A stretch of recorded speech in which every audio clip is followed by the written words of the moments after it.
crafters and paper artisans, it's Chandra with Stockton Stuff. I am here late in the month for the July 2024 sheet load.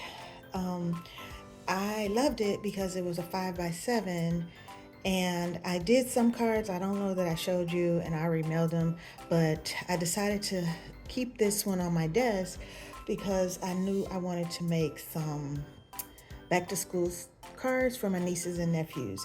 And so I use this Bella Boulevard collection kit. Um, it's hard to, this paper's got a little bit hard to use, but I think I pulled it off. It was just something about it wasn't my favorite. I think it was a Tuesday morning buy, to be honest.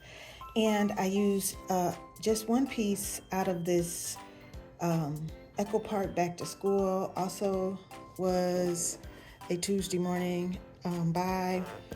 And I'm pretty much almost done with this. I literally have 2 or 3 sheets left. And I also use, and I don't even know what this paper is. I have this and I have this apple paper that I got from my friend because she lets me go through her stash sometimes. And I'm not really sure what that paper is. I've been cutting on it for a while. You saw me use it last year. I made some cards for teachers. So I'm pretty much done with the apples, and that's the last of the stripe that I have. So here is what I did. And I'm not buying solid paper, although I had to break down and buy a pack of white because I was totally out of white cardstock, and I just got 65 pound just to, do quick cards. And so this is the Bella Boulevard collection with the kind of science-y background. And this was a cut apart, so the measurements you see are a little bit different on the strips. And then I decided to use this shape because it matched the background. And then I typed up a message for each of them, and I just put a matching star of whatever ink I had here just in the corner. And this one is it's paper airplanes, which I really think I held on to it because do kids even know about paper airplanes anymore? I really don't know. Everything's on the computer.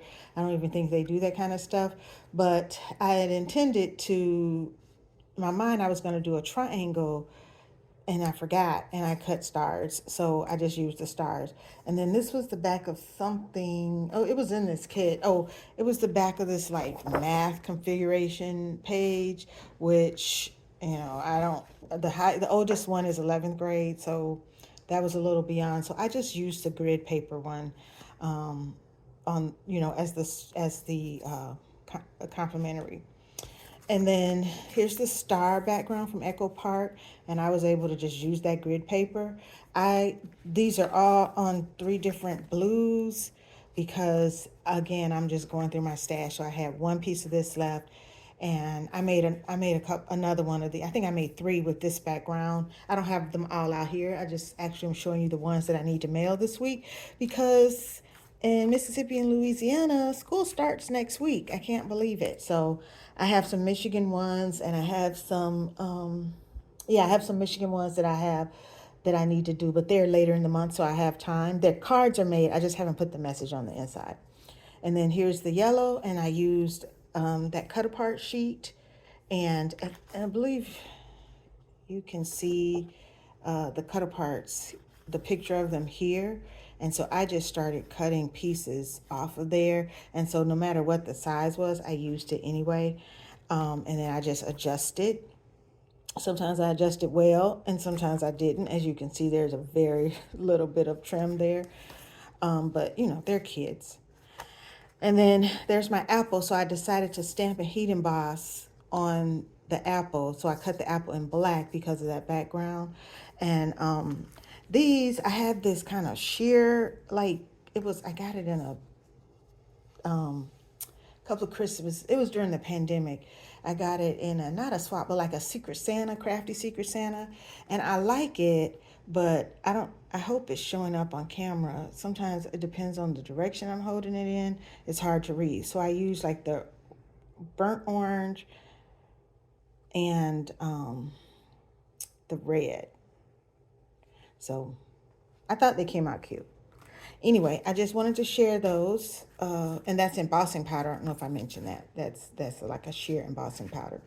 So there's one set of my cards. They're all generally the same. Like I said, the only difference is color of the background and these cut apart sheets that I used. And this one I did use that stripe paper, or some of this, stripe that I just showed you on these three. They have the stripe because I was complimenting the apple. And I think I used it on one of the others too.